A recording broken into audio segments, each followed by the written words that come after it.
Dame un segundo que no encuentro el... Ahí está. Este lunes el Colegio de Profesores convocó a un paro indefinido en protesta por el proyecto de ley de carrera docente que se tramita en el Congreso. Esta iniciativa es promovida fundamentalmente por el magisterio, ¿no? Y ha generado algunas reacciones también en La Moneda. Esta reforma es uno de los proyectos clave, recordemos, en la reforma educacional. Vamos a conocer más detalles. Para aquello recibimos en CNN Chile al presidente del Colegio de Profesores, Jaime Gajardo. Gracias por estar con nosotros. Bienvenido. Muy buenas tardes, aquí estamos a su disposición.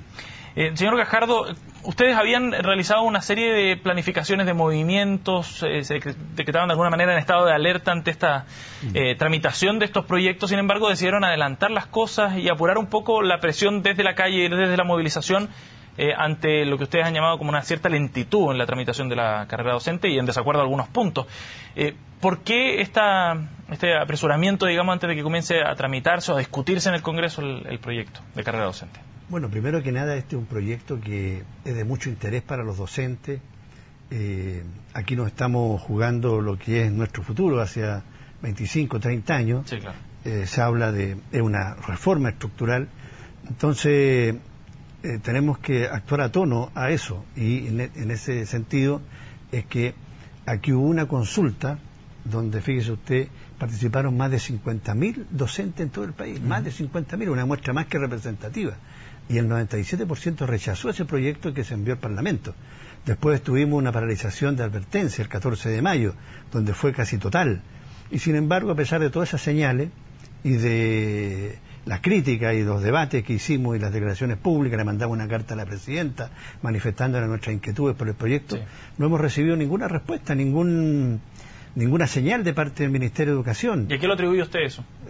Miren, para nosotros es lamentable y yo creo que aquí se apuesta un poco al desgaste y que no vayamos en una pelea interna y nos desgastemos. Pero yo creo que ese no es el camino para resolver esto y nos llama la atención que a pesar de todas estas indicaciones, de todo este proceso que ha estado el gremio siendo claro en sus planteamientos, todavía no hay una señal.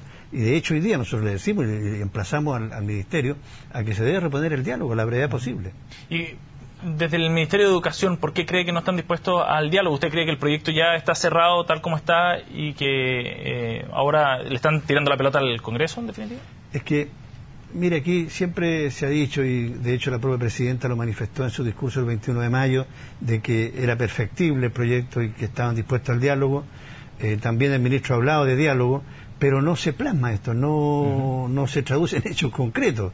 Obras son amor y no buenas razones, o sea, necesitamos concretizar, y eso es lo que ha faltado, como también fue lo que faltó en el proyecto, porque fíjese usted que en el proyecto que se mandó al Parlamento, en el mensaje, en lo declarativo, sí, en la idea de legislar, está bien, son planteamientos muy interesantes, pero después cuando revisamos el articulado, los detalles, ahí vienen las contradicciones y la poca coherencia. Entonces estamos en ese juego que yo encuentro lamentable. Ahora, las críticas hacia el proyecto, o las razones para paralizar, ¿son más bien en detalles, digamos, de la redacción del proyecto o son problemas de fondo? Son problemas de fondo, indudablemente. Ahora, hay muchos detalles, hay muchos nudos que destrabar. ¿Cuáles, por ejemplo? Pero hay un aspecto que es clave y que para nosotros es más importante, que es la certificación. Porque para avanzar de tramo en tramo se requiere de una prueba disciplinaria más un portafolio con agregado, que es una forma de evaluación. La propia OCDE y las Naciones Unidas dicen que los procesos de evaluación deben ser concordados con los actores, en este caso con el magisterio, cosa que no ha ocurrido acá.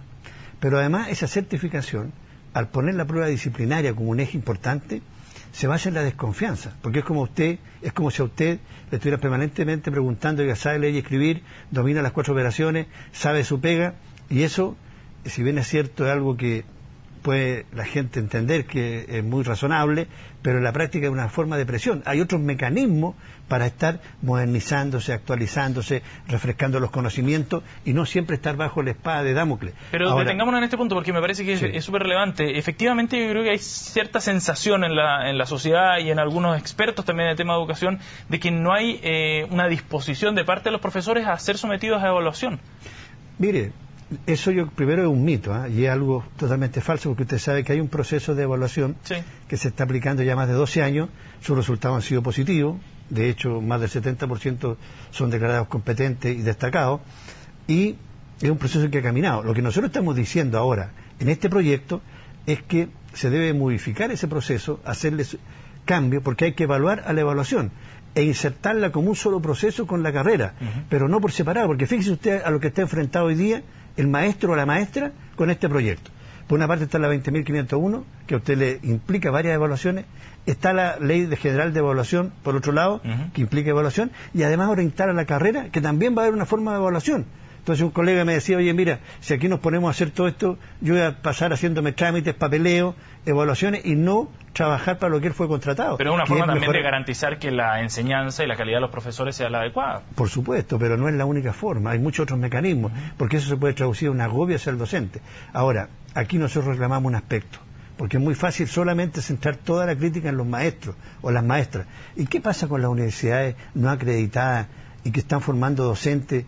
¿Y qué pasa con toda la regulación que hay? Imagínese usted que tenemos hoy día en el país más de 15.000 docentes que egresan año a año, pero hay solo plazas para 5.000, un tercio. Entonces todas esas cosas tienen que ser reguladas, y también las universidades deben de ser llamadas a terreno a cumplir su misión, porque tienen mucha responsabilidad en la formación inicial docente o de los futuros docentes. Pero se entiende como carriles paralelos, o sea, se puede avanzar en ambas cosas al mismo tiempo. Y eso es lo que estamos, y esa es la idea, y así vamos. Pero acá no es que nos pongamos la evaluación. Yo, por favor, eso descartémoslo de plano. Lo que estamos diciendo es que hagamos un proceso que sea concordado, que se modifique lo que hay hoy día, que se genere todo en un solo paquete con lo que es la 20.501, la ley general, y sea carrera con esa evaluación, pero no por separado, porque si no usted lo único que está haciendo ahí es poniéndole más piedra a la mochila del docente. Pero sí se oponen a la certificación para ingresar al sistema de educación pública. O sea, una vez titulado como profesor, someterse a una evaluación extra. Mire, para nosotros el ingresar a la carrera y ser titular, basta el título universitario, el título bajo el brazo, más un concurso que sea de carácter nacional, objetivo, y que dé garantía que entren los mejores. ¿Por qué renunciamos a la certificación? Porque lo que dice el proyecto hoy día es que usted entra a contrata a plazo fijo. Es como estar a prueba 2 o 3 años. Y esa misma figura es la que nosotros hemos criticado permanentemente. Nos opusimos, acabamos de lograr hace poco un proyecto de titularidad para más de 30.000 docentes, porque no queremos la figura profesora contrata, que está inestable. Y ¿Pero no es razonable en la primera etapa, cuando está recién dando los primeros pasos del profesor? Claro, pero la idea de acompañar al maestro a que entre al sistema con mentores, en un proceso de inducción, y eso es todo completamente razonable, pero él debe entrar a titular, y la condición debe ser el título. Imagínese usted, un profesional obtiene un título, se ha endeudado la familia, él mismo se ha endeudado, muchos trabajan y estudian, todo lo que significa que es como comprar una casa, para que después usted va a ingresar a trabajar y le pidan otros requisitos además extra. ¿En Francia y Finlandia se hace así? No, no es así. Así dijo el ministro Izaguirre, que es el modelo que se saca. Yo le digo, yo conozco el sistema finlandés, estuve allá, y en Finlandia se basa en la confianza hacia el docente. No hay una carrera de certificación una vez salido de la universidad. No existe ningún tipo de esas cosas, y todo lo contrario, no hay nada de evaluación, y ni siquiera está en el debate público. Entonces aquí hay muchas cosas de desinformación que andan circulando, que son equivocadas, que no corresponden a la realidad. El ministro Izaguirre decía que se basaba en Finlandia y Francia como sistemas donde sí se utilizaban esos certificados. Estamos muy por el contrario. En la carta que ustedes enviaron a la presidenta Bachelet, ustedes plantean que la reforma no genera un cambio estructural. ¿Cuál sería ese cambio estructural a su juicio entonces? ¿O qué contenido debería tener la reforma para que sí se produjera un cambio estructural? Que las reformas son varios cambios. Está el proyecto de inclusión, que sí nosotros observamos que va hacia un cambio estructural. Está lo de la desmunicipalización, que aunque todavía el proyecto no sale, no sabemos cómo va a estar articulado, pero también indica a un cambio de gestión, que las escuelas pasan del ámbito municipal a fiscal. O sea, ahí se observa. Pero en el caso del proyecto de carrera profesional docente, ahí no avanzamos un cambio estructural.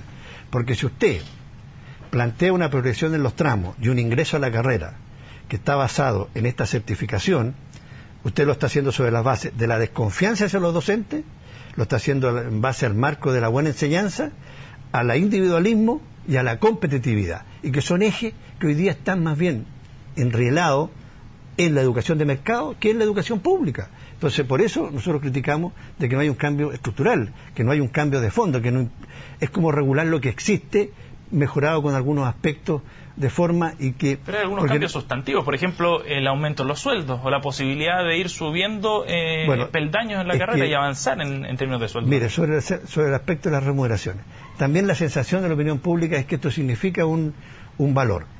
En el mensaje del proyecto dice 950.000 pesos por 44 horas. Empezamos a buscar en el articulado y no encontramos los 950.000 pesos por ninguna parte.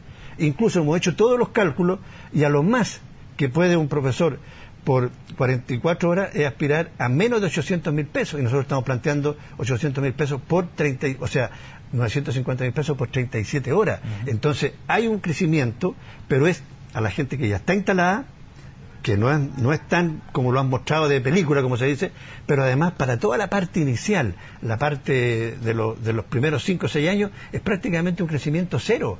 Y es ahí donde tiene que estar el mejor incremento remuneracional, porque usted, para que atraiga a los mejores a estudiar pedagogía, a que se queden en la pedagogía, es necesario que esto sea atractivo y no que se esté produciendo el fenómeno actual que al 5º año más del 40% emigra, sale de la carrera, se produce un éxodo. O sea, en otras palabras, no es tan lo de las remuneraciones como ha sido dibujado hacia la opinión pública. Señor Gajardo, para terminar, mañana comienza esta paralización, es de carácter indefinido. ¿Qué podría hacer retirar la movilización y si se va a evaluar en alguna de las jornadas posteriores? Nosotros vamos a ir monitoreando y evaluando este proceso día a día. Y tenemos el 5 de junio, que es el viernes, una asamblea nacional. Y ahí vienen delegados de todo el país y vamos a ordenar bien todas las temáticas y centrar bien cuál sería el rediseño o si continuamos en lo mismo. Pero esto va a ser evaluable día a día. Y aquí hay dos aspectos claves que nosotros creemos que hay que dar este paso. Uno, reponer la mesa de diálogo, y lo otro es hacer un set de nudos que hay que destrabar para buscar acercamiento. Y son hartos nudos, son varios nudos. ¿Y el diálogo no pasó al Congreso ya? Sí, pero aquí recuerde que hay muchas indicaciones o cambios que tienen que venir desde el Ejecutivo porque significan aspecto económico. Entonces nosotros estamos estableciendo lazos hacia el Parlamento para buscar indicaciones por ese lado y mejorar el proyecto, y también con el Ejecutivo. Son aspectos clave porque el Ejecutivo en esto tiene una palabra. Lo que es para nosotros importante es que el proyecto no puede salir como entró, que el proyecto como está hoy día diseñado no vale, no sirve, ha sido rechazado, es un proyecto insuficiente, un proyecto que tiene serias deficiencias. Esto tiene que ser cambiado y ese es nuestro norte y en eso nos vamos a jugar las próximas semanas. Señor Gajardo, gracias por haber venido a CNN Chile. Muchas gracias a usted. Nos vamos a una pausa, volvemos de inmediato, no se vaya.